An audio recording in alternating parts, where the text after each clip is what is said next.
શિયાળ અને કાગડો. એકવાર એક ભૂખ્યું શિશિયાળ ખોરાકની શોધમાં જંગલમાં ફરી રહ્યું હતું. ત્યાં તેણે એક કાગડાને ઝાડની ડાળી પર બેઠેલો જોયો. કાગડાની ચાંચમાં ખોરાકનો એક ટુકડો હતો. શિયાળના મોંમાં પાણી આવી ગયું અને તેણે તે ટુકડો મેળવવાની યુક્તિ વિચારી. શિયાળ ઝાડ નીચે ગયો અને કાગડાને ખુશ કરવા માટે વખાણ કરવા લાગ્યો. અરે કાગડાભાઈ, તમે કેવા સુંદર દેખાઓ છો! તમારા પીંછા કેટલા ચમકદાર છે! કાગડો આ સાંભળીને ખૂબ ખુશ થયો, પણ તે કાંઈ બોલ્યો નહીં.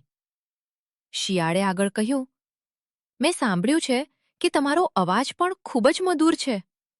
કૃપા કરીને મને એક ગીત સંભળાવશો? આટલા વખાણ સાંભળીને કાગડો અભિમાનમાં આવી ગયો. તે દુનિયાને બતાવવા માંગતો હતો કે તેનો અવાજ ખરેખર સુંદર છે. જેવો તેણે ગાવા માટે મોં ખોલ્યું, ખોરાકનો ટુકડો તેની ચાંચમાંથી નીચે પડી ગયો. લુચ્ચું શિયાળ તરત જ તે ટુકડો પકડી ગયો અને ઝડપથી ત્યાંથી ભાગી ગયો. કાગડો પોતાની મૂર્ખામી પર પસ્તાવો કરતો રહી ગયો.